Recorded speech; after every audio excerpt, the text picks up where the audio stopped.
पहला क्वेश्चन रहेगा जब वस्तु स्थिर अवस्था में होती है, स्थिर होगी तो उसका मतलब क्या, वेग तो इस पर कोई बल कार्य नहीं करता, इस पर कार्य बल इसके संपर्क में नहीं होता,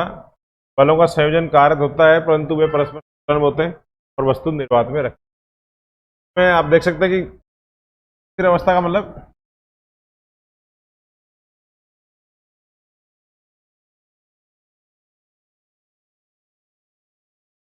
कोई बल कार्य नहीं होगा, स्थिर अवस्था में हो सकती है। लेकिन यहाँ पर इसमें ये जो पॉइंट है तीसरा, ये बलों का संयोजन कार्य होता है परंतु वे संतुलन अवस्था में बल होते हुए भी वस्तु स्थिर रह सकती है। मान लो मैं स्थिर खड़ा हूं, क्रिया की प्रतिक्रिया लग रही है, क्या कोई वस्तु है जितना आगे की ओर बल लग रहा है एफ उतना ही बल उसका लग रहा हो, तो कहीं मैं इनको जितने बल से मैं इधर खींचूं उतने बल से इधर खींचूंगा, दोनों तरफ बराबर और विपरीत बल से बल लगते हुए भी वस्तु बलों का संयोजन, एक से अधिक बल हैं लेकिन सभी बलों का नेट बल 0 आएगा, क्या हो जाएगा, वो स्थिर रहेगी। तो ये मोर करेक्ट आंसर है। अगर ये ऑप्शन नहीं है तो आप ये भी टिक कर सकते हो, कोई बल कार्य नहीं कर रहा, जितना बल इधर लग रहा है उतना इधर लग रहा है, नेट तो 0 ही होना देखा जाए तो, जैसे बल तो 0 ही है, लेकिन ये इसको थोड़ा सा एक्सप्लेन करके कह रहा है। स्थिर अवस्था में होने का मतलब उस पर अगर मोर देन वन फोर्स है तो उनका टोटल जो है वो 0 होगा, इतना ध्यान रखेंगे। नेक्स्ट क्वेश्चन देखो, 0.1 किलोग्राम द्रव्यमान की वस्तु 0.1 सेकंड में 10 मीटर प्रति सेकंड का वेग प्राप्त करती है, वस्तु पर कार्यरत बल, अच्छा तो बल है, बल का एक तो फॉर्मूला है बराबर एम है, ये पता है, और उसके अलावा अब आपको जैसे मान लीजिए बल पूछा है तो बल का है बराबर एम फॉर्मूला होता है। अब एम चाहिए आपको मास, आपने दिया था कल टेस्ट, एम द्रव्यमान है 0.1 किलोग्राम, ये तो लिखा हुआ ही, लेकिन ए आपको त्वरण चाहिए। अब इसमें त्वरण यानी एक्सरसाइज नहीं दे रखा है यहाँ पर कहीं भी, क्या दे रखा है, एक वस्तु 0.1 सेकंड में 10 मीटर प्राप्त कर लेती है, मतलब स्टार्ट होने 0.1 सेकंड बाद उसका वेग कितना हो जाएगा। आपको ये जो दिए गए आंकड़े इनसे क्या लाना है, त्वरण लाना है, और त्वरण में जो फोर्स कांस्टेंट होता है तो त्वरण भी कांस्टेंट होता है, और त्वरण कांस्टेंट तो आप बेधड़क ये लगा लीजिए यू प्लस, ये समीकरण तभी अप्लाई करेंगे जब फोर्स कांस्टेंट हो और त्वरण भी कांस्टेंट। इससे आपको क्या पता लग जाएगा, ए, क्योंकि क्या था ए, अब वी क्या पर, ये क्या अंतिम वेग, प्रारंभिक वेग, और टी, अंतिम वेग कितना हो गया 10 मीटर प्रति सेकंड हो गया अंतिम वेग, प्रारंभ में कितना था इसमें कहीं दिया नहीं, तो आप स्थिर आप 0.1 किलोग्राम वस्तु है तो चालू किया आपने इतना बल लगा करके, चालू हुई तो स्टार्टिंग यू बराबर 0 से हुई, उसके बाद थोड़ी देर बाद इसका वेग बढ़ता गया और बढ़ते बढ़ते 0.1 सेकंड बाद 10 हो गया, तो मतलब वेग कितना था 0, और ए आपको पता नहीं है, और बराबर 0.1 सेकंड बाद वेग 10 हो गया। ऐसे करके आप क्या निकालेंगे, बराबर बराबर 10 बटा भाग लग जाएगा तो कितना आ जाएगा, ये जो 100 आया उसको आप यहाँ पर, बात समझ में आएगी नहीं।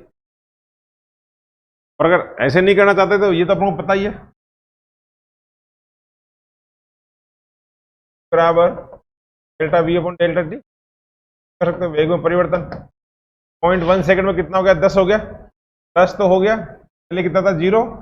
सेकंड में क्या क्या 10 बटा 0.1, वाले फॉर्मूले से करो तो इससे करो, ये पता करो, हमको पता क्या करना है, आपको चाहिए था बल, तो बल के लिए द्रव्यमान और त्वरण, द्रव्यमान दे रखा था, त्वरण चाहिए, त्वरण में फोकस करो, त्वरण में गौर करो तो ध्यान आएगा कहीं ना कहीं, बार बार अगर पढ़ा हुआ होगा तो संबंध या तो एक से होता, एक में परिवर्तन इधर निकाल लो या गति के समीकरण, ठीक है। नेक्स्ट, एक खिलाड़ी 150 ग्राम द्रव्यमान गेंद जो कि 20 मीटर गतिशील है को पकड़ने 0.1 सेकंड लेता है, तो गेंद द्वारा खिलाड़ी के हाथों पर आरोपित हुआ, पहले बता था कि यार अगर पढ़ा हो अब तक, आदमी है वो गेंद को ले रहा है इधर, गेंद आते ही सडन रुकेगी तो फोर्स ज्यादा लगता है उस पर, तो उसको रोकने में कुछ टाइम लेता है, उसको हाथों को पीछे को खींचता है, रोकने में कुछ टाइम लेता है, कुछ टाइम का मतलब रोकेगा तो सही उसको, इसका मतलब वेग तो 0 तो होगा, लेकिन कितने टाइम में 0 हुआ, तो 150 ग्राम की गेंद थी 30 मीटर प्रति सेकंड से आ रही थी, यानी जिसके हाथ में जब लगी स्टार्ट में, जब वो उसकी वेग कितना था 20 मीटर प्रति सेकंड, और थोड़ी देर बाद उसको रुकेगी तो सही, बाद में वेग कितना हो जाएगा 0, और वो टाइम कितना लगे उसमें 0.1 सेकंड। आपसे क्या पूछा, तो खिलाड़ी के हाथों पर आरोपित बल, गेंद ने कितना बल लगाया, बल जो होता है वो संवेग में परिवर्तन की दर एफ इजिकल टू संवेग में डेल्टा पी अपॉन, संवेग में परिवर्तन हुआ तो आप डेल्टा पी को क्या कह सकते हैं, M delta V upon T. बात समझ में आई क्या? गेंद जब रुकेगी, गेंद का वेग जो भी था पहले उससे धीरे धीरे क्या हो जाएगा, जीरो हो जाएगा। वेग में परिवर्तन होगा मतलब संवेग में संवेग में परिवर्तन होगा, वो कितने टाइम में हुआ उस टाइम का भाग दे दो, क्या बन जाएगा, बल बन जाएगा। संवेग में परिवर्तन एम डेल्टा वी से निकाल लिया। एम तो द्रव्यमान कितना, 150 ग्राम। यहाँ थोड़ा मात्रा का ध्यान रखेंगे, 150 ग्राम में 1000 ग्राम का भाग दे देना इसका, तो किलोग्राम बन जाएगा एम। 150 ग्राम 1000 का भाग दोगे, डेल्टा वी, वी चेंज कितना आया, तो वी 20 था, तो कितना हो गया, जीरो। परिवर्तन 20 है का परिवर्तन, और इसमें टाइम कितना लगा परिवर्तन में, 0.1 सेकेंड। काट लेंगे, हटा के 200 हो जाएगा ऊपर, ये 5 बार कट जाएगा, 5 से 150 बार कट जाएगा, आ जाएगा। या तो पूछ लिया करो, लेकिन थोड़ा सा कॉन्सेप्ट पकड़ने की कोशिश करो, तो ध्यान रखो। बात समझ में आई क्या? कोई वस्तु जब रुकेगी, संवेग में परिवर्तन होगा, उसके मतलब वेग में परिवर्तन होगा, वेग परिवर्तन होगा तो संवेग में परिवर्तन होगा, और संवेग में जो परिवर्तन हुआ वो कितने टाइम में हुआ, समय का भाग दे देंगे वस्तु पर, और वो जिससे टकराती है दोनों पे लगने वाला। गेंद अगर हाथों पे टकरा रही है, हाथों में बल लग रहा है, और उस गेंद में बल लग रहा है। दीवार पे टकरा है तो दीवार में बल लग रहा है, गेंद में बल। किसी वस्तु में बल पूछे, उस संवेग में परिवर्तन, संवेग में परिवर्तन की दर ही बल होता है। ये गति का कौन सा समीकरण, नियम है, दूसरा नियम है गति। ठीक, आगे चले। एक पत्थर को h ऊंचाई से गिराया जाता है और ये संवेग से भूतल से टकराता है। यदि इसी पत्थर को ऊंचाई से 100% अधिक ऊंचाई से गिरा दें पर, तो भूतल से टकराते समय इसके संवेग में परिवर्तन क्या होगा। ये थोड़ा सा लैंग्वेज यहाँ से लिया। संवेग में परिवर्तन का मतलब टकराने के बाद परिवर्तन पूछना चाह रहा है, पहले की तुलना में दूसरा जो संवेग है उन दोनों में कितना परिवर्तन ये जानना चाह रहा है। पहले किसी h ऊंचाई से आया, ये यहां से h ऊंचाई से चल के नीचे आ गया, यहां इसका कुछ वेग आया होगा, टकराएगा, वेग होगा तो यहां पर कोई ना कोई संवेग एम भी होगा। अब ये कह रहा है कि अब दोबारा इसको इससे 100% अधिक ऊंचाई से, 100% का मतलब तो दुगना, 100% ज्यादा होने का मतलब जितना है उसका ठीक दुगना। तो h था, यहां से अब कितने ऊंचाई से गिरा रहा है, ये 2h से गिरा। 100% का मतलब होता है 100% ज्यादा का मतलब दुगना। तो ये अब 2h से गिराएगा, तो अब यहां पर वेग जो होगा वो v डैश हो जाएगा, तो संवेग इसका h हो जाएगा। इन दोनों संवेग में परिवर्तन पूछा, पहली कंडीशन है और दूसरी कंडीशन, दोनों के संवेग। थोड़ा सा जहां भी क्वेश्चन लिखा हुआ था ऑलरेडी, एग्जाम आया क्वेश्चन था, सारे क्वेश्चन नीट में आईटी में, तो इसलिए अच्छे क्वेश्चन होते हैं। वहीं पर इसकी लैंग्वेज इस तरह की थी तो वो भी था। तो इसमें ये नहीं कि अभी अभी कितना परिवर्तन हुआ है, कि पहले वाले की तुलना में कितना परिवर्तन हुआ, यानी क्या मतलब कि पहले वाले की तुलना में कितना ज्यादा संवेग है, मतलब पहली कंडीशन की तुलना में दूसरी कंडीशन में संवेग कितना। मान तो दोनों कैसे वही रह रहा है। अब यहाँ पर v को देखें तो वेग आपको नहीं दे रखा, हमको दे रखी h। तो h जैसे कोई चीज गिरती है तो उसका वेग होता है √2gh। h जैसे वेग कितना होगा, √2gh। अब जब यहां पर इसकी बात करें, ये p हो गया और ये p डैश है, ये तो हो गया p, और p डैश निकालोगे तो वही द्रव्यमान m और v डैश, v डैश क्या लिखेंगे 2g, और h कितना लिखेंगे अब 2h लिखेंगे। अब h भी कितना हो गया है m इंटू 2g इंटू, पहले h ऊंचाई से गिरा, m द्रव्यमान और वेग होता है रूट। अब ये फॉर्मूला आपको याद करना पड़ेगा, ट्रेडिशनल वाले फील्ड में बता रखा है, इस वाले चैप्टर जो पढ़ाया तभी बताया था। m इंटू √2gh, h ऊंचाई से गिरने पर गिरते समय वेग कितना होगा करो, √2gh। और अब जब गिरेगा तो वेग कितना होगा √2g, और अब h हाइट कितनी होगी 2h हो गई। फिर से अंतर कितना आया, m की जगह m आ रहा है, √2g की जगह 2g आ रहा है, बस h की जगह कितना आ गया √2h आ गया। तो √2h आ गया, यानी p डैश जो होगा वो p का √2 गुना होगा, बाद वाला p पहले वाले p का √2 गुना। चाहो तो आप अनुपात निकालो इनका, ऐसा कर लो। अनुपात जब निकालोगे तो m से m कट जाएगा, √2 से √2g कट जाएगा, h से h कट जाएगा, यहाँ 1 बचेगा और यहाँ √2 बचेगा। ठीक है, और साफ सुथरा लिख के दिखाओगे, देखो p dash upon p equal to, कहते जाती नहीं, साफ सुथरा प्रॉम्प्ट लिखा हुआ दिखना, कि मैं कम में काम चलाना सीख जाऊँ, कम में काम चलाना सीख, अपूर्ण काम चलाना,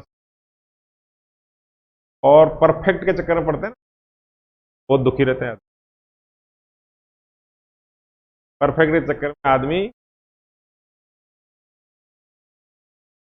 परफेक्ट जैसा कुछ है नहीं, इसलिए स्लाइड में नहीं करा मैं, इससे आपको एक कैश सुन करके मैं, चलो हाँ, मेरे हर जगह लागू होता है। ब्रांडेड कपड़े नहीं है तो सिंपल पहन लो, पुराने अच्छे नहीं है तो है जिसमें काम चला लो, जब आए तो अच्छे पहन लेना।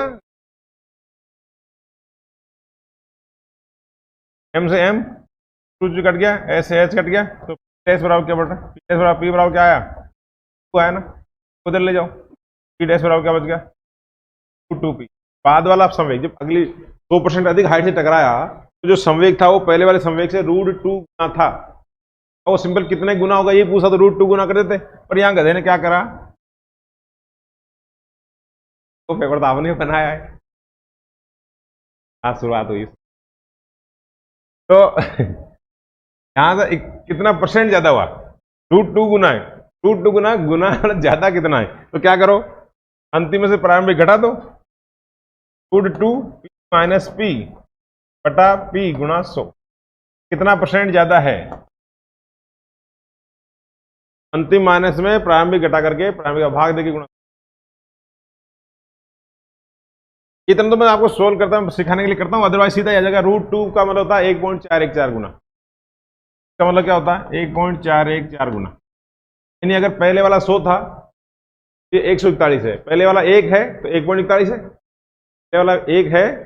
बाद वाला 1.41 है, और पहले वाला 100 है, ये 141 है, 100 पे कितना बढ़ गया 40, तो कितना वृद्धि हुई, इसका तरीका तो यही है। और वैसे आप करना चाहो बच्चों की तरफ वही, वो छठी क्लास में था ना हमारा एक तरीका, विक्रय मूल्य माइनस क्रय मूल्य बटा क्रय मूल्य, कॉमन आगे से कट जाएगा, √2 का मतलब 1.4 माइनस बटा 1.41 में 1 गया तो 0.41 बराबर 41।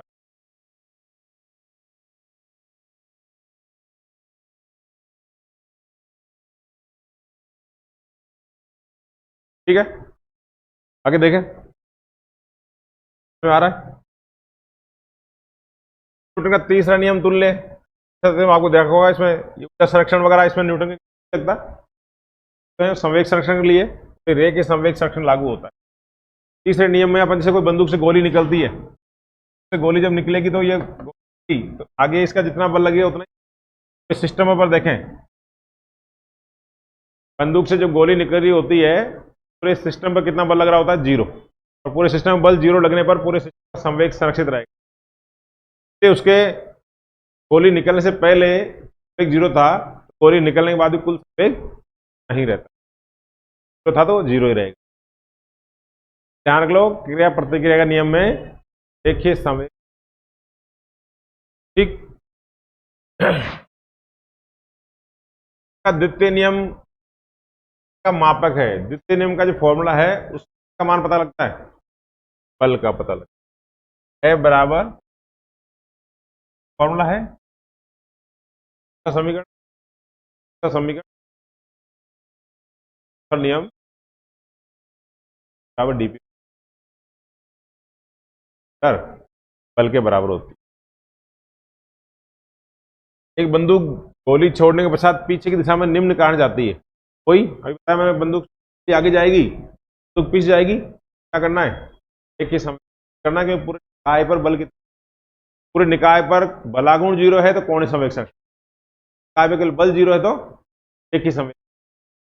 यहां पर ये ऊर्जा संरक्षण नहीं जाएगा, विपरीत दिशा में गैस द्वारा बल लगता है गति के तृतीय नियम से, तृतीय नियम वही क्रिया प्रतिक्रिया होती है, आगे क्रिया होगी तो अकेली वस्तु का संवेग संरक्षण नहीं जाएगा, निकाय का मतलब देखो समझ, बंदूक है गोली है, ये पूरे सिस्टम की बात करूं तो दोनों चीज आ गई इसमें, दोनों में से एक पे क्रिया होती है एक्शन, तो बाकी दूसरी पे क्या होती है, इस अकेली वस्तु पे देखो तो एक ही बल लग रहा है एक्शन, अकेली पे 0 नहीं है बल, तो है बल, तो उसका अकेले का संवेग संरक्षित नहीं रहेगा, इस अकेले पे भी संरक्षित नहीं रहेगा, पूरे निकाय पर जितनी एक्शन था उतना रिएक्शन, निकाय बल कितना, निकाय का रेखीय संवेग, ठीक, एक वस्तु पर लगातार त्वरित होती रहेगी जब तक त्वरण चाहिए तो बल लगाना पड़ेगा। लगातार त्वरित होने का मतलब है ए बराबर एम ए होता है। लगातार चाहिए तो एफ भी लगातार चाहिए, तो बल भी क्या होना चाहिए इस पे लगातार। तो परिणामी बल का कब तक त्वरित रहेगी, जब तक बल मौजूद है। कब तक त्वरित होगी, जब तक बल मौजूद रहेगा। तो ये कह रहा है इसमें परिणामी बल कम होगा जब तक कम होना प्रारंभ न हो जाए। कम होना प्रारंभ न हो जाए तब तक ये त्वरित नहीं रहेगी। कम होगा तब भी उसमें कुछ ना कुछ तो रहेगा एक्सेलरेशन। लेकिन आगे देखो, इस वेग की दिशा नहीं बदल रही हो, इस पर परिणामी बल शून्य नहीं हो जाए। जब तक परिणामी बल शून्य नहीं हो जाएगा तब तक त्वरण भी शून्य होगा। ध्यान रखो इसका बेस्ट। तो है तो सही, कम ही तो हुआ है, तो थोड़ी हो गया। मतलब ये है कि अभी जैसे मान लो बल 10 न्यूटन लग रहा है, 10 न्यूटन बटा एम इतना त्वरण होगा। फिर बल जो है 8 न्यूटन हो गया, एम बटा ए। बल कम हुआ तो त्वरण कम ही तो हुआ है तो सही। स्पीड बढ़ रही है, प्रति सेकंड पहले जितनी नहीं बढ़ रही है। एक आदमी है, पहले महीने में उसने उसकी इनकम 1 लाख बढ़ी, अगले महीने में 50,000 बढ़ी। हाँ, बल तो था, तो बल बल होता तो स्पीड कांस्टेंट थोड़ी। बल होता है तो स्पीड तो बढ़ रही होती है। अगर बल है तो स्पीड कांस्टेंट नहीं, बढ़ रही है वो। विपरीत लगाओगे मंदन होगा, फिर वो गति के विपरीत लगाओगे तो मंदन बोलेंगे। हाँ, ऐसी कोई शर्त तो है नहीं मंदन भाई, तो उसका त्वरण का मतलब स्पीड बढ़ रही है। अब अगली बार थोड़ा बल कम कर दिया तो कम बढ़ेगी, पर बढ़ेगी जरूर। पहले महीने में किसी ने होता है ना, मार्केटिंग वाला आदमी था, खूब बल लगाया, जगह जगह गया, भागा दौड़ा, तो पहले महीने अपनी इनकम उसने 1 लाख में बढ़ा ली। अगले महीने थोड़ी मेहनत कम करी, और कम लगाया, तो अगले महीने उसकी इनकम 50,000 ही बढ़ी। पर बढ़ी तो सही, पहले जितनी नहीं बढ़ी। हाँ जी, परिणामी बल शून्य होगा तब त्वरण।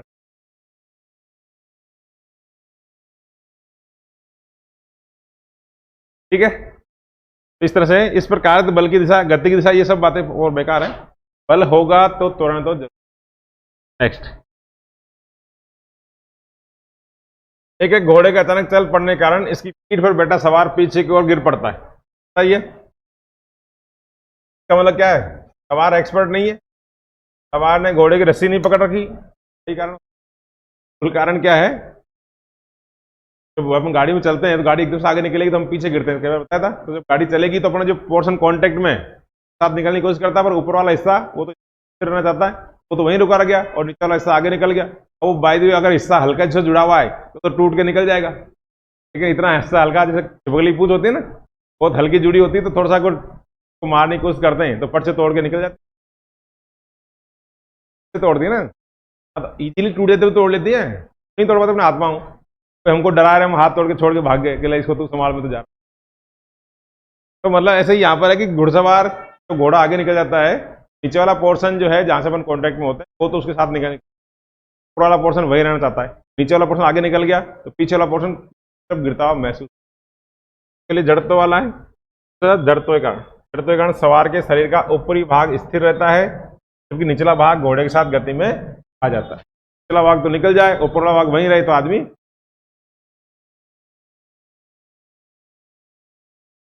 एक वस्तु 0.1 किलोग्राम वस्तु, एक 0.1 किलोग्राम की वस्तु 0.1 सेकंड में 10 मीटर प्रति सेकंड वेग प्राप्त करती है, तो कारक बल क्या है, बराबर 1 किलोग्राम है। त्वरण चाहिए तो त्वरण क्या होता है, डेल्टा वी अपॉन डेल्टा। पूछा तो बल ही है ना, बल का सूत्र कोई पर्टिकुलर बल का नाम, गुरुत्वीय बल, विद्युत बल, इस तरह का नहीं है,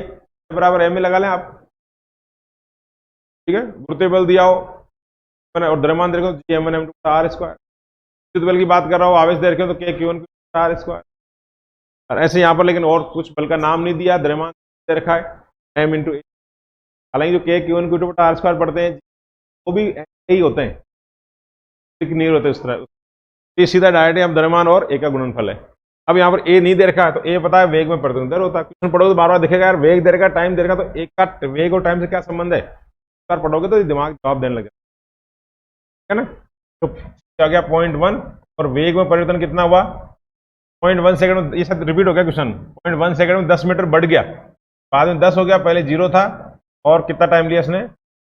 0.1 काट डालो, 10 न्यूटन। क्वेश्चन करोगे तो दिक्कत ही पता लगेगी, करे नहीं तो क्या दिक्कत। और study more confusion, no study no. को जीवन में कोई कन्फ्यूजन नहीं है, तो जीवन में कोई प्रॉब्लम नहीं है, समझ लो या तो भगवान हो गया, क्या वो कोई काम नहीं कर रहा। जो काम कर रहा है इस दुनिया में, जी रहा है ढंग से, ठीक ठाक तरीके, उसको तो आएगी, क्या अच्छा है क्या बुरा क्या करना, ठीक है ना। इसलिए तो सोचो क्या करो साहब, मुझे तो कोई पक्की बात है, भगवान तो हो नहीं सकता, कर क्या रहे हैं फिर, नहीं कर रहे, निठल्ले बैठे हैं, खा रहे हैं पी रहे हैं। निठल्ले मत बैठे रहो, इस शरीर को पाड़ो मत आप लोग, दया मत करो शरीर। अगला देखो, एक कण नियत चाल से एक सरल रेखी मार्ग, एक तरंग बच्चा है, मतलब उसको 10 साल हो गए जयपुर में रहते, साल का हो गया तो नहीं, चलो 7-8 साल तो हो गए, 7-8 साल में 7 पैसे की भी कोई उपलब्धि नहीं। इतने सालों में कोई छोटे मोटे एग्जाम, कोई प्री में कोई सेलेक्ट हो गया हो, या चलो सेलेक्ट नहीं हुआ, नौकरी लगना किस्मत, कोई आपने कहीं 5वीं क्लास के बच्चे को पढ़ाने लायक भी कोई ज्ञान ग्रहण कर लिया कि भाई अपना घर वाले पैसे नहीं दे, तो कम से कम इस बच्चे को पढ़ा के मैं ट्यूशन, इतना सा उपलब्धि। और दिमाग क्या में जा रहा है कि दाढ़ी तो रखनी है विराट कोहली जैसे, है ना, शरीर ये नहीं खाऊं वो नहीं खाऊं, शरीर नहीं फूल, फर्स्ट पुष्ट एकदम दिखना चाहिए जो फ्रॉम टाइप की बॉडी, शरीर पाल रहा है इस उम्र में, या तो फिर इसमें काम लग, शरीर पे ध्यान दे रहा है तो शरीर से कमा कुछ ऐसा कर भाई, जो जो इसी में लगे रहते हैं ना वो तो इसी से कमा खाते हैं शरीर, जिनमें शरीर पालना उनको तो डोले सोले दिखाने, तो उनको वही बिकता है उनका, तो उससे ही कमा खाते हैं। हमारा काम कुछ और करना चाहते हो, दिमाग इसमें लगाए हो, दाढ़ी में कितने बाल किधर रहना चाहिए, ऐसा तो काट, अब वो सारे दिन मतलब कितने, सोचो इस शरीर के बाल, सिर के, दाढ़ी के, इनको मेंटेन रखने में कितना एनर्जी लगती है, हमें तो लगता है इनमें, तो उस समय को उसमें लगा लें, यार तो काट को साफ रख, लेकिन क्या करें, फिर कहते साहब कुछ होता ही नहीं है, घर वाले पैसे देते, घर वाले कब तक, 20 साल 22 साल के बच्चे, 8 साल उदाहरण खड़ा हूं, कहीं पैसे नहीं आए कहीं से। एक कण नियत चाल से, देखो आगे चलो, एक कण नियत चाल से एक सरल रेखे मार्ग गतिशील है, बल की आवश्यकता नहीं होगी, कब बल की जरूरत नहीं पड़ेगी, सीधा चलाना हो कांस्टेंट वेग से तब वेग की जरूरत नहीं पड़ती, वरना सीधी रेखा पे वेग बढ़ाना हो तो बल की जरूरत पड़ती, सीधी रेखा वेग घटाना हो तो बल की जरूरत पड़ती, या उसको घुमाना हो तब भी बल की जरूरत पड़ती। वेग के लंबवत फोर्स लगाना पड़ेगा,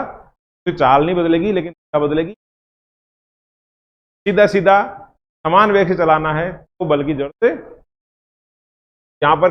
बल की आवश्यकता नहीं होगी, जब उसकी चाल बढ़ाने के लिए बहुत चाहिए, संवेग घटाने के लिए भी चाहिए, दिशा परिवर्तित करने के लिए भी चाहिए, इसे एक समान वेग से चलाने के, एक समान वेग की जगह एक समान चाल बोल देना तब भी जरूरत पड़ेगी, एक समान चाल से चलाना हो, घूमता हुआ भी एक समान चाल चलता है पर उसका तो दिशा तो बदल रही होती है, दिशा बदलेगी तो वहां तो बल की जरूरत पड़ेगी, तो अगर यहाँ पर वेग की जगह अगर चाल बोलता तो फिर सही नहीं होता, एक समान वेग का मतलब उसका मान भी वही है और दिशा भी वही रहनी चाहिए, परिमाण और दिशा दोनों ही नहीं चाहिए, तब तो कोई बल की जरूरत नहीं, तो बल की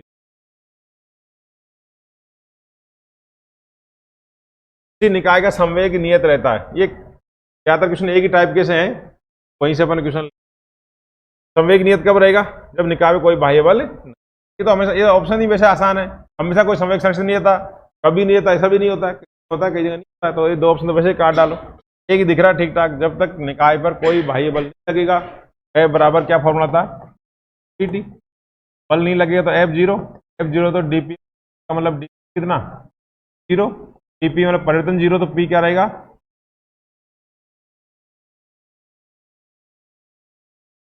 एक किलोग्राम द्रव्यमान की स्थिर वस्तु पर 6 न्यूटन का बल कार्य करता है, इस समय वस्तु का वेग 30 मीटर प्रति सेकंड है, जब वस्तु पर बल कार्य करेगा वह समय क्या, ये थोड़ा सा कठिन भाषा है, कहीं से जहां भी सही, तो आप ऐसे मत सोचो, कल तो कि एम द्रव्यमान की वस्तु थी, फिर वस्तु है, इसका यू कितना है 0, फिर इसमें कुछ फोर्स लगा दिया, एफ कितना लगा दिया 6 न्यूटन, और इस समय वस्तु का वेग, इस समय का मतलब 6 न्यूटन के बाद कुछ समय बाद इसका वेग कितना हो गया, इसका v 30 मीटर पर सेकंड, तो वस्तु पर बल कार्य करेगा वह समय, बल कार्य करेगा वह समय, यानी 0 से 30 मीटर वेग लाने के लिए इस 6 न्यूटन बल को कार्य करना पड़े, स्पीड बढ़ती है तो एकदम से सारी स्पीड थोड़ी बढ़ जाती है, अपन गाड़ी की स्पीड बढ़ाते हैं धीरे धीरे करके तो बढ़ती है, लेकिन फोर्स तो लगा रहा है, पर उसकी स्पीड को बढ़ने में कुछ समय तो लगता है गाड़ी को पिकअप पकड़ने में। आप गाड़ी 0 से स्टार्ट करी तो 20 पे आएगी, 30 पे, 40 पे, 50 पे सुई आगे धीरे धीरे बढ़ती है, और तो लग रहा है। और उसको वेलोसिटी को एक पर्टिकुलर वेलोसिटी पे आने पे टाइम तो लगेगा। टाइम लगेगा तो वही सिंपल सी बात है, आपको वेग ये लाना है, प्रारंभिक वेग 0 था और समय पूछा है, तो बराबर यू प्लस समय पूछा है और दोनों वेग दे रखे हैं प्रारंभिक, तो अंतिम वेग कितना कर देना है, 30 करना है। प्रारंभिक वेग अब ए चाहिए और टाइम कितना देना, कितने टाइम में कर देना है, तो समय पूछा है, सॉरी तो पूछा है, तो टी पूछा, तो ए मालूम होना चाहिए आपको। अब ए किससे आएगा, बल बटा द्रव्यमान बराबर क्या होता है, एफ बटा लग रहा है 6 न्यूटन। द्रव्यमान कितना है, पहले ये लिखोगे तब आपको लगेगा कि ए चाहिए, ए चाहिए तो कहां से लाऊं, ए मान बटा बल बटा द्रव्यमान। 31 का 0, ए कितना आया, 6 आ गया,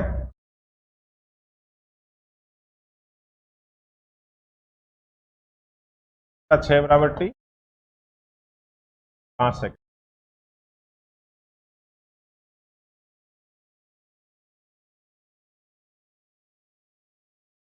ये ठीक ठाक मध्यम वर्ग के टाइप के क्वेश्चन, क्लास टाइप के है ना, बहुत आसान है। ऐसे क्वेश्चन में आप कर जाते हैं, काम चल जाए।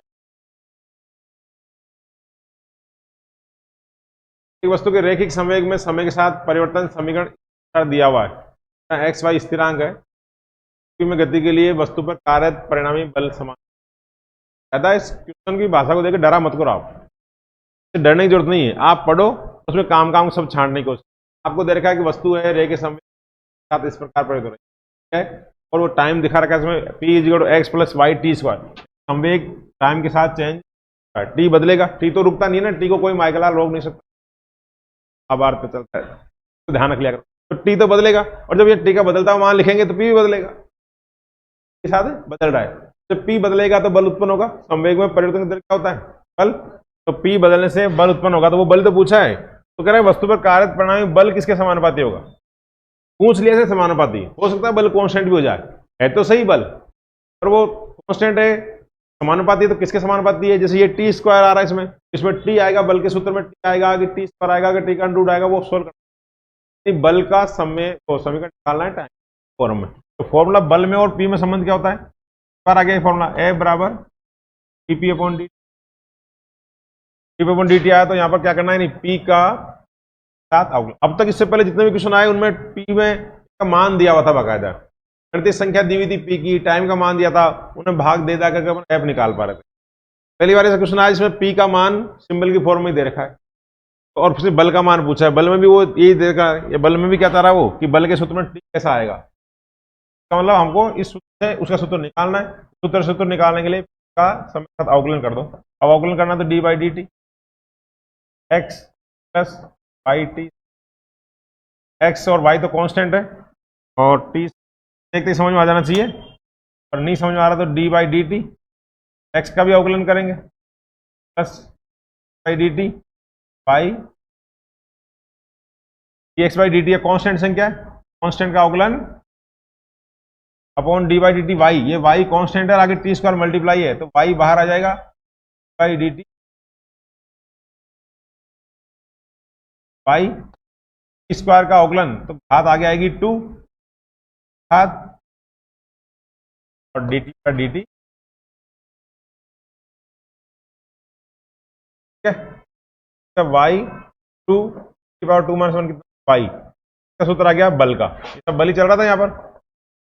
एफ का फॉर्मूला आ गया, एफ के फॉर्मूले में वाई कांस्टेंट है, 2 कांस्टेंट है, टी आ गया, तो ये सब तो कांस्टेंट, एफ प्रोपोर्शनल क्या हो गया, अवकलन कर दो। सिंपल सा ये ध्यान रखो कि पी के फॉर्मूले में टी स्क्वायर आ रहा है, बल के फॉर्मूले में आएगा, घात कमी, तो अवकलन तो कर रहे हैं, अवकलन करने में क्या होता है, घात एक कमी तो होती है, एक यही तो घटाते हैं, बाकी घात जो भी हो एक बार तो आगे आ जाएगी, और एक बार एक घात कम कर देंगे, तो एक घात 2 थी, घात कितनी आई, कितना करने की जरूरत नहीं है, रामायण हम फीस लेते हैं, पूरा बताना पड़ता है, लोग कहते साहब आपने अधूरा ऐसे दिया था, वसूली के चक्कर में ये बता, और लेन डिस्क्रिप्टिव तरीका कभी आप पढ़ाओगे तो सिखा भी पाओगे, ऐसे है ना कोई बच्चे को, तब बाकी डायरेक्टली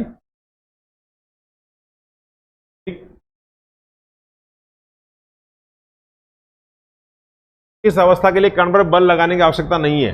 तो देखो, एक जब कण वर्ताकार पथ पे गति करता है, जब कण एक सरल रेखा से गति करता है, कण का संवेग स्थिर रहता है, कण का स्थिरांक option acceleration of the particle constant, त्वरण, ये कण स्थिरांक का त्वरण, ये हिंदी में गलत है option, acceleration of the particle, त्वरण कांस्टेंट है, त्वरण कांस्टेंट है तो बल लगेगा नहीं लगेगा? त्वरण कांस्टेंट है, कांस्टेंट मतलब है तो सही, और त्वरण है तो त्वरण लगाता कौन है? लगाता है बल से आएगा, बल से आएगा तो इसका मतलब कांस्टेंट,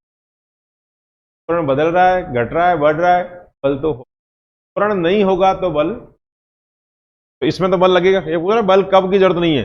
कण का संवेग स्थिर रहता है, संवेग स्थिर रहेगा तो बल कितना रहेगा? है बराबर संवेग ही है,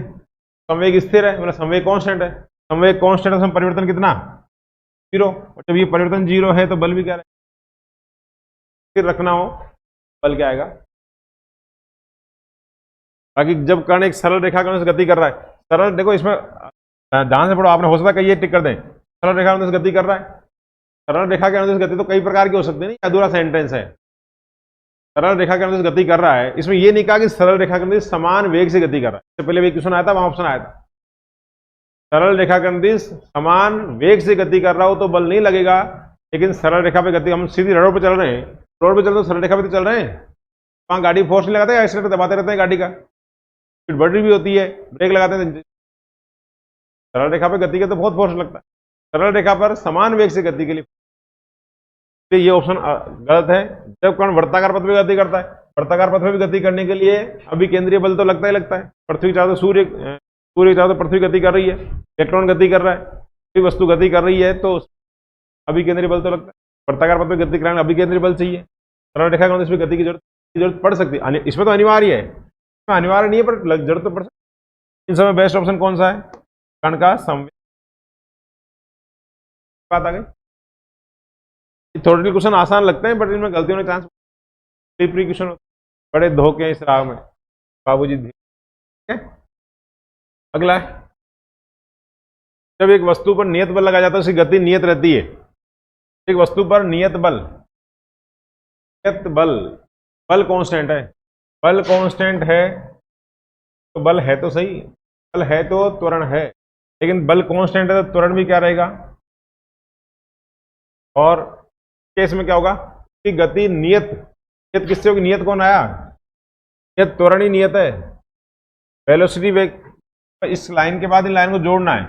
गति नियत त्वरण से होती है, नियत वेग से होती है, नियत चाल से होती है, नियत संवेग से होती है, होगी वेग से,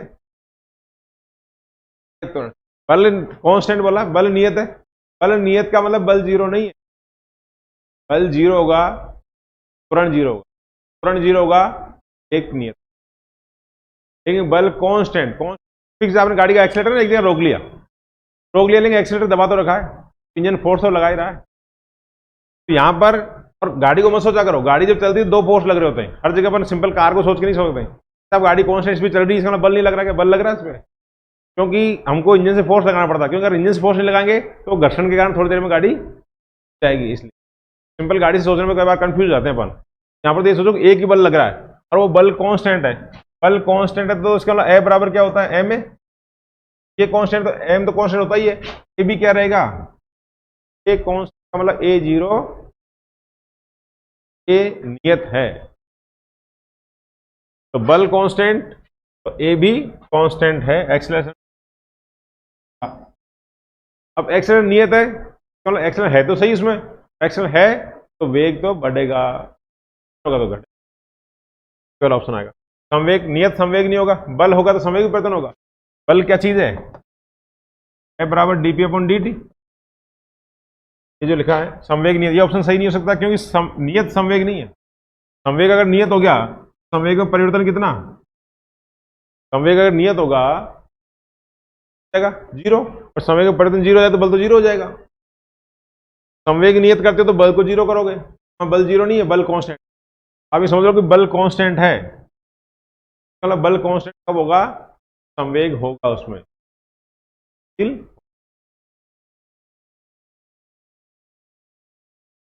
एक जहाज का द्रव्यमान दे रखा है ये, और इसमें इतना न्यूटन का बल लगाने पर 25 मीटर विस्थापित होता है। विस्थापन के पश्चात जहाज द्वारा प्राप्त चाल है 25। कोई जहाज था, बल लग रहा है, उसका द्रव्यमान है, और इस बल के कारण वो कितना चल जाता है 25 मीटर। 25 मीटर चलने के बाद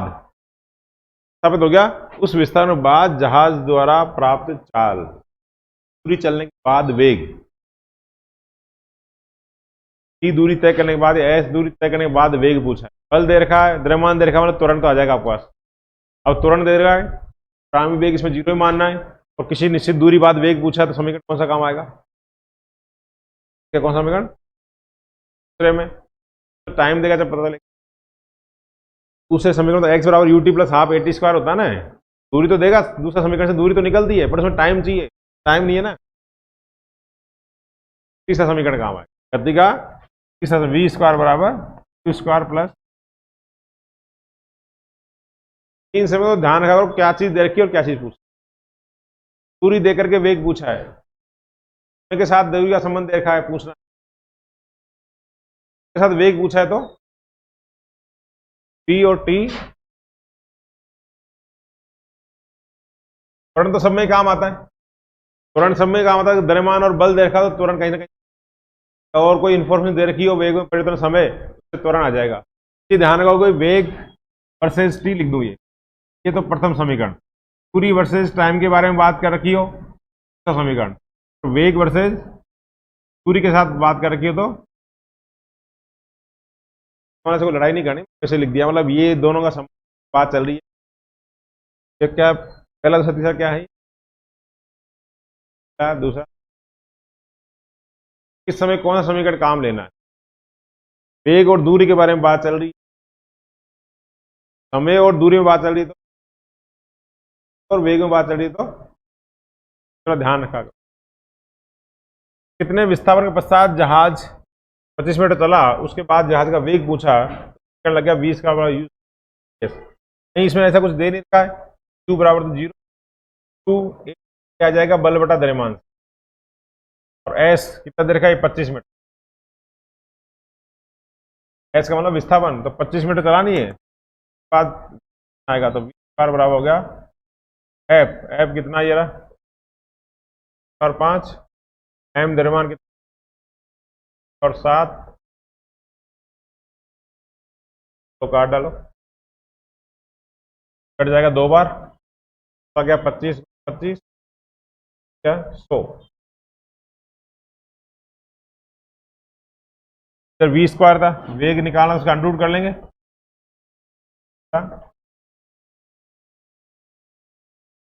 25 का अंडर रूट 100 का अंडर रूट 10 आ गया, तो 2.5 मीटर।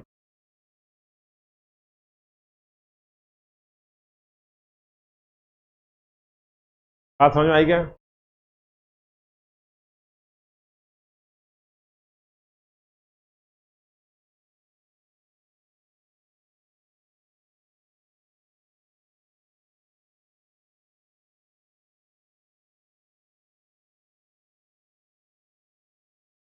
ढाई सौ ग्राम द्रव्यमान गेंद बल्ले से, अब देखो ये थोड़ा अलग क्वेश्चन आ गया,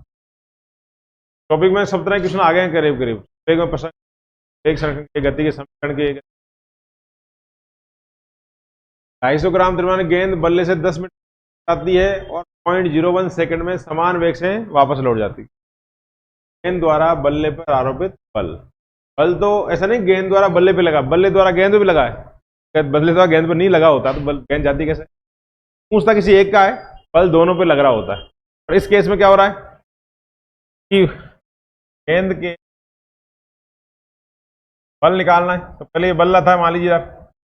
तो गेंद इधर से आई है, टकरा गई गेंद यहाँ, और टकरा करके पहले इधर आ रही थी और टकरा के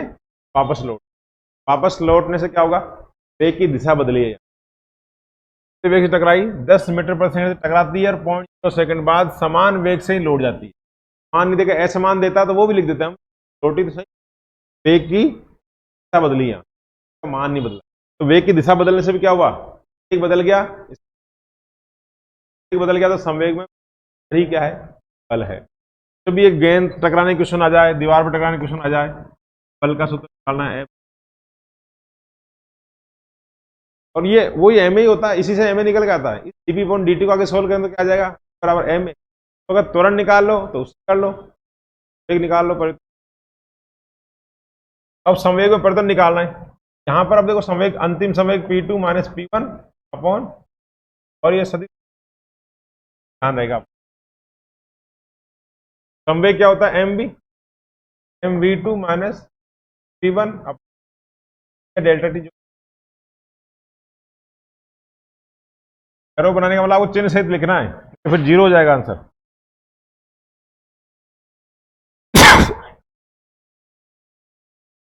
एम कॉमन ले लो द्रव्यमान V2, मतलब टकराने के बाद, टकराई कितने तेज से थी, 10 मीटर पर सेकंड से, और लौटी भी कितने समान वेग से, नहीं लौट भी कितने से गई, 10 मीटर पर सेकंड। P2 भी 10 मीटर पर सेकंड है, P1 भी 10 मीटर पर सेकंड है। अगर यहाँ पर आप वेक्टर नहीं लगाओगे तो m गुणा 10 और m गुणा 10 मान ही मान आएगा, मान घटाओगे तो जीरो आंसर आ जाएगा। वेक्टर लगा के रखना ताकि दिशा का ध्यान रहे। अब जाते वाले वेग को अगर अपन पॉजिटिव मानते हैं, वाले वेग को क्या मान लो, आने वाले को पॉजिटिव मान दो, जाने वाले को नेगेटिव, फर्क नहीं पड़ता। तो m द्रव्यमान लिखेंगे V2, V2 जाने वाला अगर मैं प्लस का 10 लिखूंगा, अब ये माइनस तो फॉर्मूले का ही माइनस है, फिर ये V1 और बच गया, V1 में अब ये वेग तो लिखना 10 ही है, लेकिन ये क्या लिखूंगा, -10। और कितना टाइम लगा इस प्रक्रिया में, क्या समझ आई। संवेग में परिवर्तन वेग होता है, बल होता है, और डीपी अपॉन डी टी हो गया, तो परिवर्तन निकालना है अंतिम संवेग माइनस प्रारंभिक संवेग। अंतिम संवेग का मतलब द्रव्यमान गुणा अंतिम वेग माइनस प्रारंभिक संवेग का मतलब प्रारंभिक वेग। एम भी होता है, छोटे छोटे फॉर्मूले ध्यान रखने, बराबर एम भी होता है, एफ बराबर एम होता है, बराबर डी होता है। पढ़ते पढ़ते जिस पन्ने को पढ़ रहे हो उसका सारांश उस लाइनों में, सारे पन्नों का सारांश, सारांश एक अलग से कोई पर्ची पे उतार लिया करो, चलते फिरते आते गाते को बीच आते रहा, मौका मिल जाए। एफर्ट है तो आदमी कितना, आपने पर्ची बना ली मान लो, और पर्ची रखी रखी 4 दिन जेब में रखी, नहीं पढ़े नहीं, कोई बात नहीं, 5 दिन पढ़ लो, जब जागो तभी। महीने में 2 दिन भी पढ़ लोगे उसको तो कभी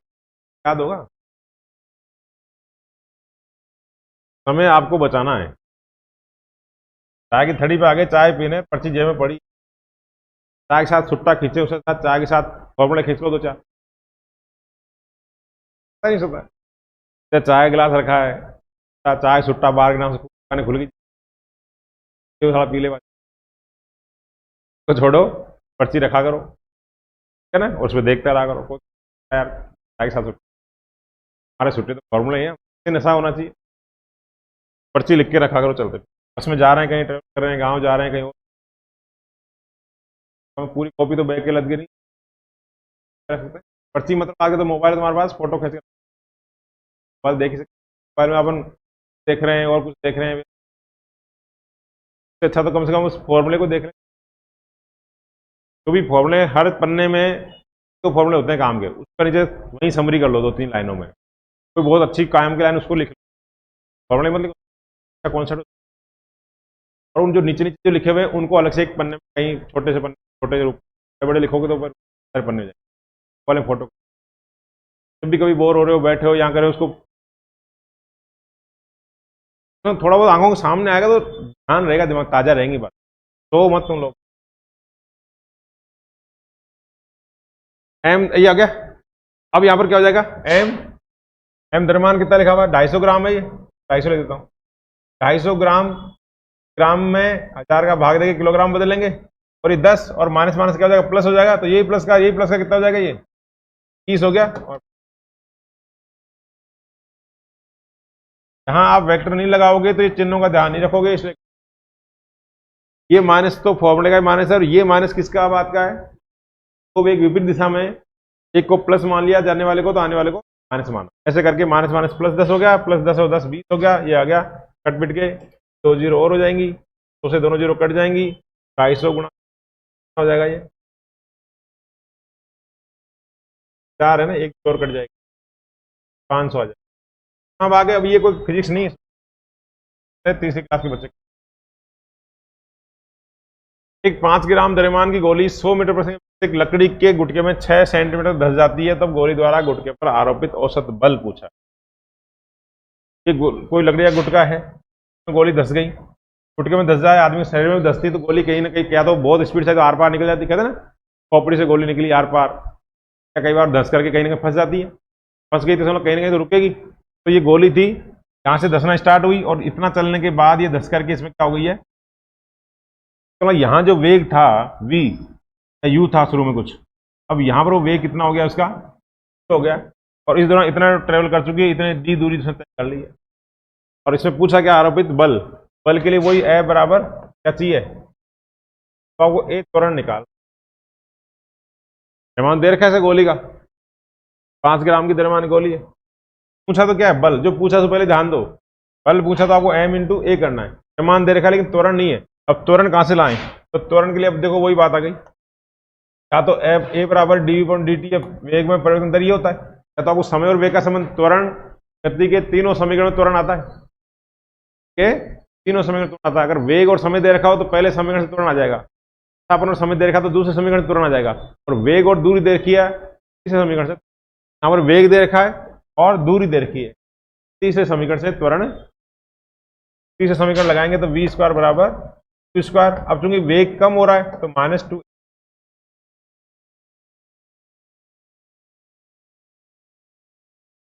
कम हो रहा है तो यहाँ माइनस लगा देंगे, बढ़ रहा होगा तो प्लस।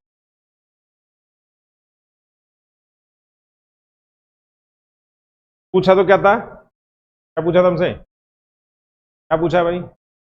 बल पूछा है, बल पूछा तो सूत्र तो एक ही है बल का, एम ए, और अब एम दे रखा और ए चाहिए था तो ए का एक और समय दे रखा तो किससे आ जाएगा, ये साइड ये वाला संबंध देख लो, चाहिए पहला समीकरण ही गति का एक तरह से,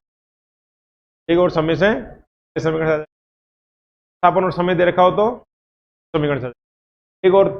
स्थापन दे रखा तो किससे समीकरण से आ जाएगा। तो वेग और विस्थापन के बारे में क्वेश्चन जानकारी से लगा रहे। अब अंतिम वेग तो दसने के बाद लास्ट में वेग तो कितना, 0, प्रारंभिक वेग जब दसना स्टार्ट होता तो वेग कितनी थी, सेकंड, तो का स्क्वायर ओवर है -2, हमको पता करना ही, और एस कितना चली अंदर 6 सेंटीमीटर, 6 सेंटीमीटर 0.0 ध्यान रखना यहाँ। अब भाई गोली को गुटका तो कोई उसमें किलोमीटर 2 किलोमीटर चलेगी नहीं, तो 4 सेंटीमीटर चली फिर रुक गई, तो ये दूरी सामान्य सेंटीमीटर में दी होती है, और द्रव्यमान गोली कितने द्रव्यमान कितनी 5 ग्राम दे देगा,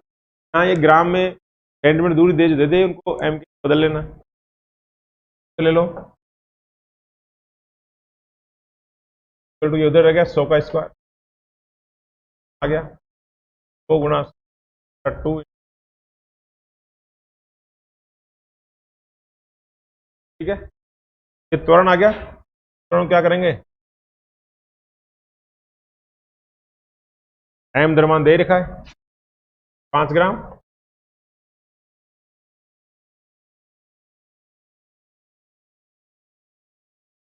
टीचर क्या करते हैं, सबसे पहले ये बताएंगे, फिर उसके बाद वहां लेके जाएंगे, क्या बताइए क्यों निकालना हमको, तो हमको ये जब ये पता नहीं है उद्देश्य,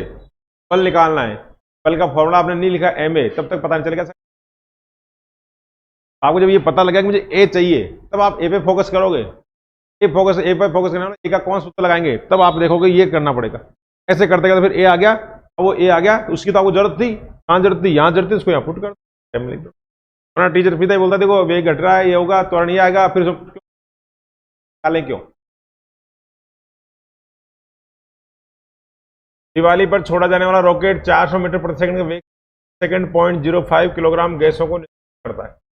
तो रॉकेट पर लगने वाला त्वरक बल है, रॉकेट छोड़ा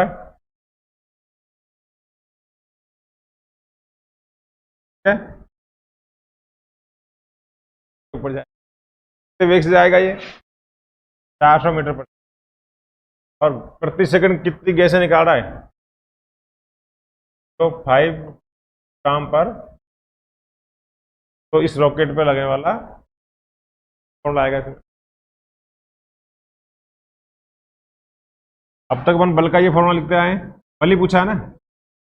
ए बराबर एम ए लिखते आए, ये एम ए जो है, और इसको अपन चाहें तो ए बराबर एम के अपॉन डी, ये बल का अधूरा फॉर्मूला है। अधूरा फॉर्मूला सामान्य जीवन में उसमें गति कर रही होती है तो उनका वेग ही चेंज हो रहा होता है, द्रव्यमान कौन, सामान्य जो ज्यादातर अपन घटनाएं देखते हैं, लेकिन जो ये रॉकेट उड़ने वाले हैं, कन्वेयर बेल्ट वाला कुछ आता है, ऐसे कुछ केस होते हैं जहां पर वेग कॉन्स्टेंट होता है, द्रव्यमान कम हो रहा होता है। और दोनों चीज चेंज हो रही है तो साथ एक्चुअली इसका पूरा फॉर्मूला क्या है, बल का पूरा फॉर्मूला होता है F equal to M upon D T plus V, ये बल का संपूर्ण सूत्र। और इसमें ये वाला जो पोर्शन है, अधिकांश केस जो सामान्यतः अपन देने जो गति के क्वेश्चन पढ़ते हैं अपन, वस्तु चल रही है, त्वरण, मंद, उन सब में द्रव्यमान कांस्टेंट रहता है। अपन गाड़ी लेके चल रहे तो गाड़ी का वेग कभी लगता है कि 2 4 5 किलो कम हो गया हो, हाँ सब कम होता है ना, टायर घिस जाते हैं, तो ये द्रव्यमान कांस्टेंट रहेगा तो ये वाला पोर्शन तो जीरो हो जाता है, केवल कौन सा पोर्शन बचता है, M D by D T, कोई वी है। अब तक अपने सारे क्वेश्चनों में यही लगाया है, तो सामान्य गतियों में ये वाला हिस्सा होता ही। पर ये जो केस है उसमें क्या हो रहा है, वेग तो कितना रखना है, 400 मीटर प्रति सेकंड के वेग से चलाना है, और प्रति सेकंड 0.05 किलोग्राम प्रति गैस है। प्रति सेकंड कितनी गैस निकाल देता है, 0.05, इसमें प्रति सेकंड उतनी गैस निकाल दी, उतना ईंधन खत्म हो गया उसका, तो उसका वजन कम होगा। इसका मतलब द्रव्यमान, यहाँ पर द्रव्यमान बदलेगा, तो इसमें वेग तो कांस्टेंट रखना है, तो यहाँ तो इसमें ये कांस्टेंट हो गया वेग, इस वाले क्वेश्चन में ये पोर्शन जीरो हो जाएगा और ये पोर्शन जीरो। जब भी सिंपल आप सिंपल सोचोगे, जब भी रॉकेट का क्वेश्चन आए या किसी वाहक पट्टा कन्वेयर बेल्ट का क्वेश्चन आए, तो आपको क्या लगाना है, बल का फॉर्मूला लगाना है, F इजिकल टू लगेगा तो जीरो हो जाएगा V D M by D T. ऐसे क्वेश्चन, वेग कितना 400 metre, D M by D T प्रति सेकंड कितना किलोग्राम द्रव्यमान, तो 5, ये सेकंड दे रखा है, ये किलोग्राम प्रति सेकंड ही है, टाइम का अलग से भाग देने की जरूरत नहीं है, टाइम का भाग दे जा करके निकाला हुआ है, केवल गुणा करना है। ये 5 का 20 जीरो,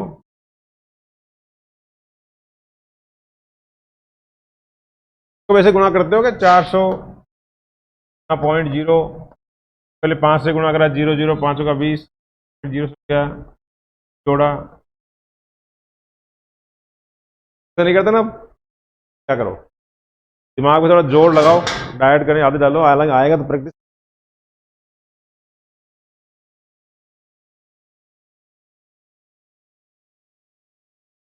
आगे चले, अब क्या क्वेश्चन है, कोई आ गया, अब ये कन्वेयर बेल्ट आ गया, यहाँ रॉकेट इसने क्या बोल दिया, वो ये कन्वेयर बेल्ट इसमें आधा चलता है, ऊपर जाता है, द्रव्यमान में कमी आती है और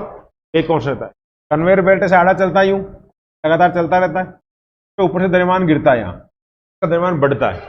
द्रव्यमान घटे चाहे बढ़े, द्रव्यमान में परिवर्तन तो हो रहा है, कन्वेयर बेल्ट के ऊपर ऊपर से लगातार मशीन तक उसमें गिरता रहता है सामान, और रॉकेट में लगातार उसकी धुआं से ईंधन निकलता रहता है। दोनों में एक में द्रव्यमान कम होता है, एक में बढ़ता है, बट बदलता दोनों में, द्रव्यमान बदल रहा है तो डी एम बाई,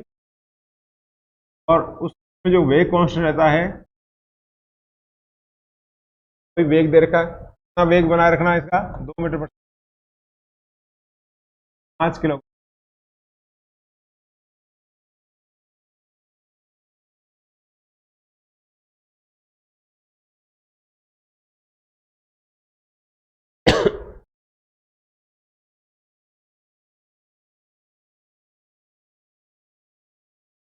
ग्राम गेंद 5 मीटर प्रति चाल से चलती ठोस सतह से उड़ जाती है, 5 चाल से वापस उछल, 7 पॉइंट द्वारा गेंद पर, बल्ले पे गेंद टकराई थी तो इधर जाकर लगाई थी, धरातल पर टकरा रही है तो इधर आई है और इधर चली गई, देखो आड़ा कर लो, धरातल से सेम कॉन्सेप्ट है, वेग से टकराई थी बल्ले पर, उतनी वापस निकल गई थी, कोई टाइम कुछ लग रहा था। अब यहाँ पर आ रहा है 5 मीटर प्रति सेकंड चाल चलती हुई सोर्स से टकराती है और समान चाल से, बात तो वही है, उधर आ रही थी तो उधर निकल गई, क्यों आई थी तो इधर निकल गई, दोनों तरफ वेग में बदला हुआ है, वेग की दिशा बदली है, आने वाले वेग को प्लस बोल दो, जाने वाले को माइनस बोलना है, आने वाले को माइनस बोल दो, जाने वाले को प्लस बोल देना है, वेगों का मान दोनों का समान है, 10 10 है, द्रव्यमान दे रखा है, तो वही F बराबर क्या आ जाएगा, dp upon dt, dp upon dt का मतलब क्या हो जाएगा, d2 माइनस बटा, कराया था थोड़ी देर पहले, पहला क्वेश्चन कराया था, सेम क्वेश्चन है, बल्ले की जगह धरातल आ गया अभी।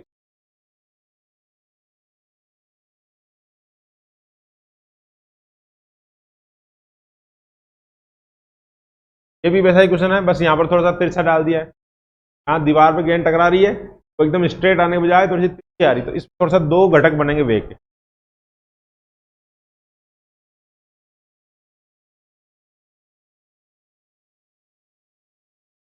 पर दीवार इसमें लेकिन थोड़ा सा अपन है, 1 किलोग्राम का कण है 1 मीटर प्रति सेकंड से वेग से दीवार पर 30 कोण पर टकराता है। इस भी दे रखी है ना इसमें। अब यहाँ पर दीवार पर 30 डिग्री कोण से टकराता है तो कोण किधर से माने, एक कण यूं आ रहा तिरछा, अगर यूं सीधा आता है तो 90 डिग्री पे टकराता है, 90 डिग्री टकराएगा तो 90 डिग्री में लोड जा रहा है मान लीजिए, लेकिन तिरछा आ रहा है। अब कोण जो 30 डिग्री इधर से मानू कि इधर से मानू का, हिंदी में थोड़ा कम सही नहीं लिखा हुआ, तो यहाँ पर देखो आप लिखा साफ साफ 30 degree with the normal to the wall. Normal to the wall का नॉर्मल का मतलब क्या होता है, कोई अभिलंब जो पढ़ रहे हैं, अभिलंब से 30 डिग्री है, ये दीवार यूं है, यहाँ टकराया तो यहाँ अभिलंब है, नॉर्मल से कितना डिग्री कोण, अब फिर वापस क्या कर रहा है, तो उसी कोण पर परावर्तित हो जाता है और वापस इसी कोण पर, प्रकाश किरण नहीं है तो ये कण है सारा है। अब इसके कोई 0.1 सेकंड में ये सारा खेल कितनी देर हो गया, पूरा क्राइम सीन करें तो सारा सेकंड में, और तो इसके दौरान बल कितना, बल किस पे लगता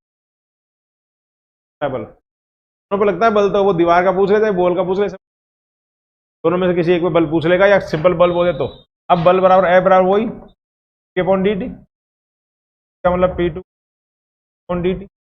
अब P2 P का मतलब है एम वी। अब लेकिन एम वी कौन सा लें, यहाँ तिरछा आ रहा है, तिरछा आ रहा है तो इसके दो घटक होते हैं, ये वेग यूं आ रहा है तो उसका एक घटक तो ये हो गया इधर की ओर, ये हो गया वेग है, ये वेग कोस कोण की तरफ वाला घटक कोस थीटा वाला होता है, तो ये जिस वेग से v से आ रहा था इसका इधर वाला यूं घटक जो होगा, ये v है तो ये v कोस 30 होगा, और ये अगर v है तो फिर ये वाला क्या हो जाएगा v साइन 30, फिर जो आएगा वेग, फिर ये लौट के जा रहा है, लौट के वही v वेग से जा रहा है, अब यूं निकल गया, ये यूं निकल तो कोण तो उधर आ गया ना 30 डिग्री, ये है तो अब ये क्या हो जाएगा v 30, इधर की ओर वापस एक घटक और आ जाएगा v कोस 30,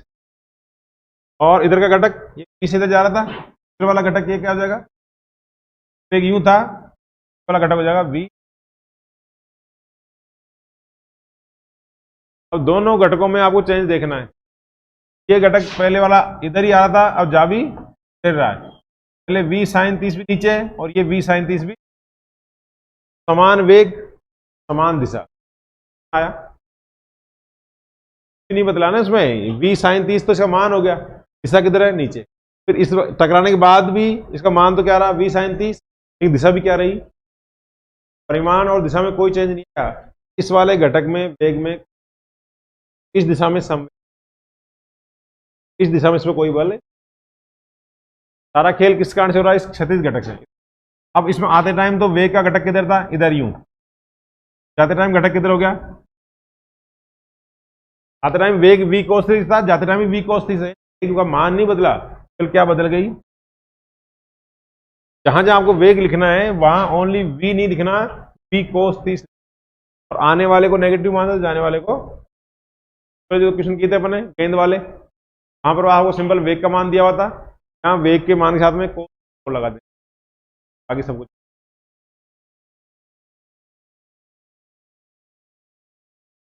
हो जाएगा, माइनस वेक्टर लगा देंगे अपन, m कांस्टेंट आ जाएगा v2 ये हो गया v cos 30,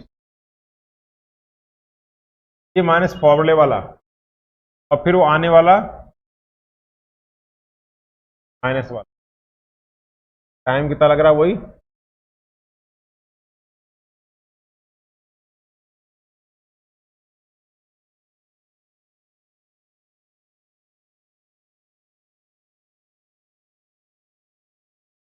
क्या लिखा मनीषा मैंने, ये कोस लिखा हुआ है, ये जो तो v cos 30 वेग का मान था, अंतिम वाला इधर को प्लस माना है, ये जो माइनस है ये इधर देखो, ये माइनस कौन सा है जो सूत्र में था, ये माइनस कौन सा है इस वेग का, इसको प्लस माना तो ये क्या माना है माइनस, इसलिए ये प्लस था तो ये क्या माना है माइनस, भाई माइनस माइनस क्या हो जाएगा, जाएंगे तो m है ही cos 30 का मान निकाल के डबल समय का भाग, ओके। शायद मैंने दिया था ना, कहीं उतार दिया है। एक नत्तल का क्षितिज से कोण थीटा कम करते हुए, तल का तल पर रखी वस्तु भार का घटक का। इस चैप्टर का क्वेश्चन नहीं है, तो नेक्स्ट देखो, एम द्रव्यमान के किसी कण पर आरोपित बल, को क्वेश्चन उठ, एम द्रव्यमान का कण है तो आरोपित बल एफ का समय के साथ ग्राफ, ये एफ और टाइम में ग्राफ, टी यहाँ लिखा हुआ है, यहाँ में ग्राफ दे रखा है 0 से 8 सेकंड, ये 0 से करके 8 सेकंड के अंतराल में कण के संवेग, सारे क्वेश्चनों संवेग से बल निकाला। इस क्वेश्चन में क्या दे रखा है, बल तो दे रखा है और पूछा क्या है, संवेग। करा पहली बार, एफ बराबर के अपॉन डी टी होता है, तक नहीं होता है, कट जाना चाहिए ये। टीपी बराबर क्या होता है, एफ डी टी। एक तरह से बल और समय को गुणा करने से संवेग आता है। बल में और संवेग में, और समय, बल और समय को गुणा करने से संवेग आता है। तो बल और समय के मध्य यदि ग्राफ दे रखी है, ग्राफ का एरिया भी क्या बताएगा, बल और समय ग्राफ दे रखे तो क्या है, क्या करते हैं जो आपको दिखे निकालो वही क्या है, तो वो जोड़ दो। बस ध्यान रखना कि ऊपर वाले एरिया को, अगर एरिया को माइनस बोल, अब एरिया इसका निकाल दो, वही पूछ जाइए एरिया क्या होता है, 1/2 आधार गुणा ऊंचाई, ये 1 2 एरिया है 1 प्लस क्या A1, ये आकर जो है 1/2 आधार यहाँ से आता कि ये 2, 0 से 2 तक, ये 2 लिखा हुआ है, ये 2 थोड़ा नीचे आ गए, ये 2 यहाँ है, 4 यहाँ है, 6 8 है। आधार कितना हो गया, 2, ऊंचाई कितनी है 6, इसमें आ गया एरिया ये। फिर दूसरा एरिया ये माइनस में, तो यहाँ पहले ही माइनस लगा के रखना, दूसरा एरिया माइनस में। अब ये कैसा बन रहा है, रेक्टेंगल या वर्ग स्क्वायर मान लो, इसका लंबाई गुना चौड़ाई, लंबाई तो ये हो गई, 2 से 4 के बीच में लंबाई कितनी हो गई, तो कर दें, लंबाई वो कितनी है, ये 2 से 4 के बीच में 2 लंबाई है, लंबाई भी कितनी 2, और ये चौड़ाई भी कितनी 2, 2 गुणा 2, ये 3 है, 3 ये 2 तो ये वहां वाला है, 2 और 4 गलत लिखा हो रही है, लाइन इसके सामने ही है।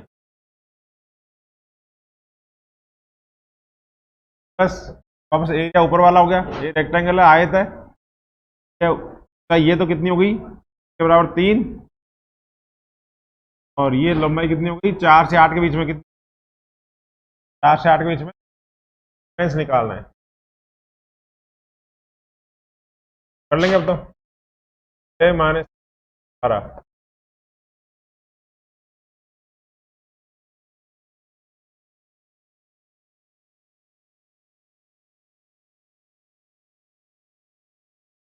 ठीक है जी।